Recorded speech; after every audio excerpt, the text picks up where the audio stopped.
How do you overcome the suffering of life?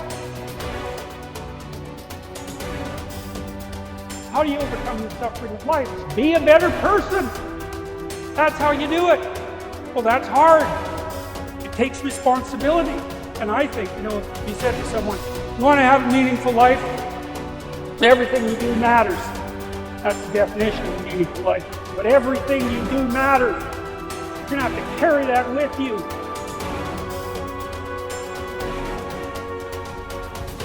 Do you realize that every day you thought you wasn't gonna make it? Do you remember them days where you thought it was absolutely unbearable and you thought you wasn't gonna endure that one? I'm telling you, do me a favor, just don't let it break you. If you get past it, on the other side of it, it's going to be phenomenal. The ultimate resources are emotional states. If you're creative enough, can you find the answer, yes or no? If you're determined enough, can you find the breakthrough, yes or no? If you're passionate, loving enough, can you get someone to help you, yes or no? If there's no way that you're committed, can you find the money, even if you don't have it, yes or no? So I said creativity, decisiveness, passion, honesty, sincerity, love. These are the ultimate human resources. And when you engage these resources, you can get any other resource on earth.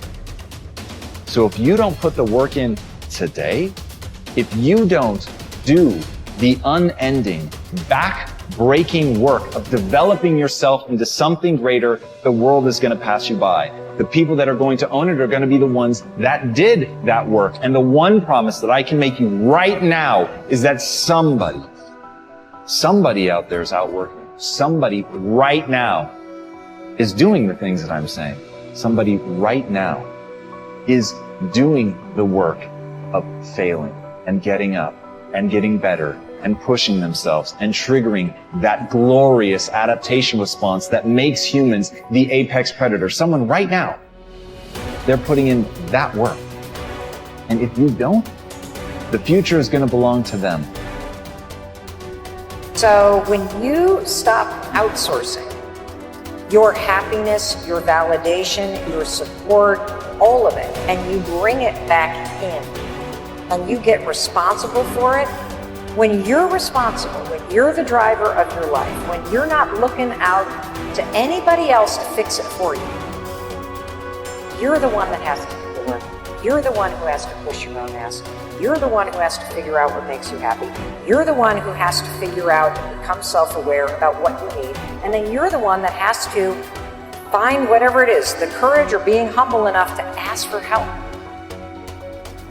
And as Martin Luther King Jr. said, if you can't fly, then run. If you can't run, then walk. If you can't walk, then crawl. But whatever you do, you have to keep moving forward.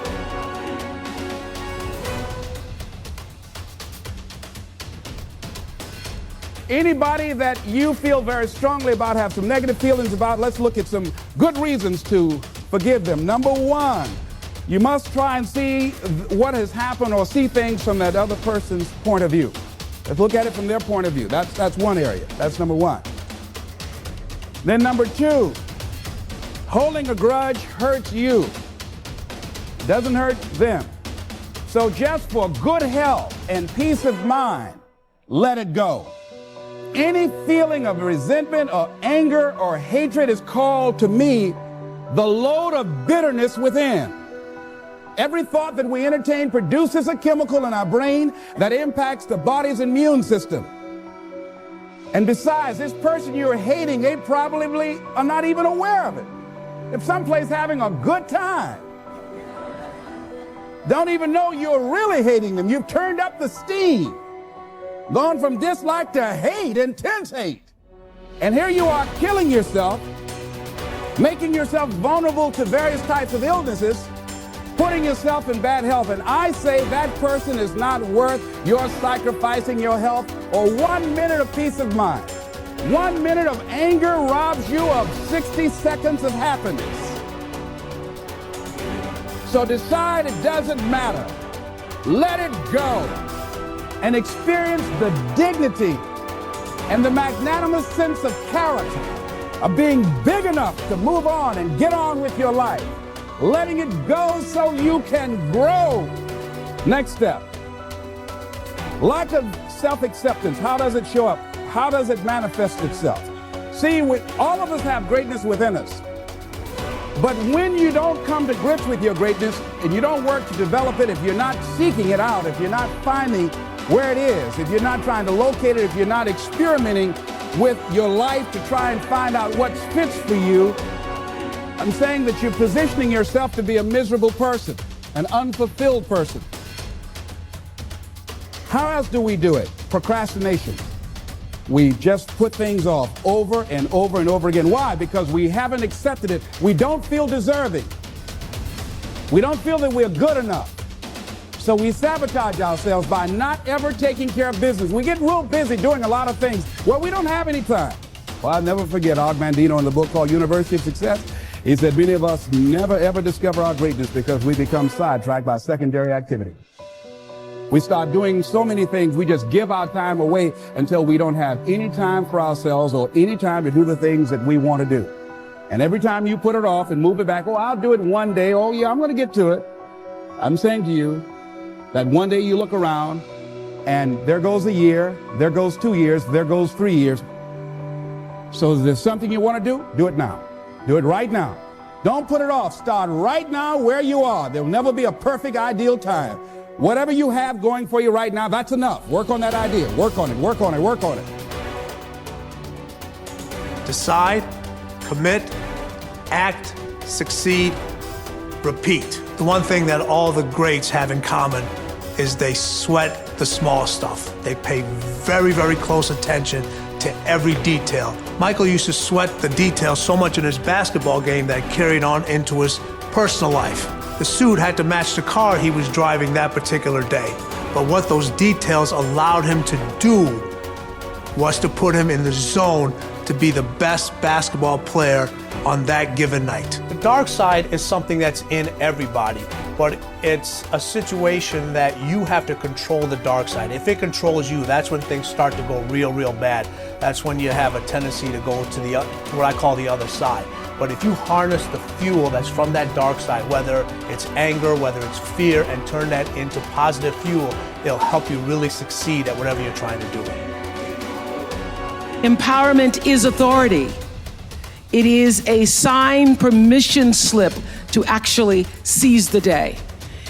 It's the process of getting stronger and more confident and more engaged. And to be empowered is to move through the world without any kind of fear or any kind of apology.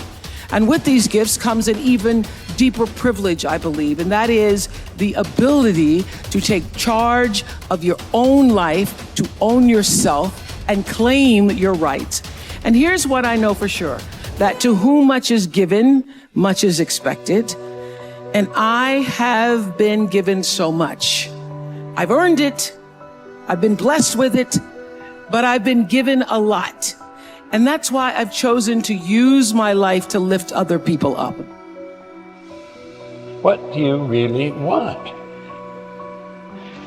Do you know most people can't tell you what they really want? They don't know what they really want. They have never sat down and got super serious. What do you really want? Because when it starts to come to you, instantly we're thinking, how can we do it? And we forget it. I tell a story about sitting down with a couple, Pat and John. They worked for Sun Life Insurance Company. I was a big contract with them when I was doing work. And they came and asked me one day, say, could we meet you for lunch or something? I said, okay. So I was sitting talking to them. And I talked to them for quite a while. And they were telling me how rough things were and it was going in the wrong direction. So I let this know for a little while. I said, what do you really want? They had no idea what they wanted. But I kept pressing them, what do you really want? Well, they were living in a basement apartment in somebody's house. They wanted to have their own house. I said, we're going to buy one. They said, we can't buy a house, we don't have any money. I said, you don't need any money. They said, what do you mean we don't need any money? I said, you haven't decided to buy a house. What the hell do you need the money for?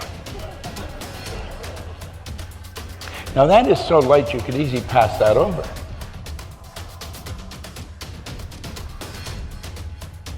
They didn't need the money because they hadn't made a decision to buy the house. If you make the decision to do it, once you make the decision, you have already done it in your mind. You have flipped your mind onto a different frequency. You will then begin to attract to you whatever's required for the manifestation of what it is you've decided to do.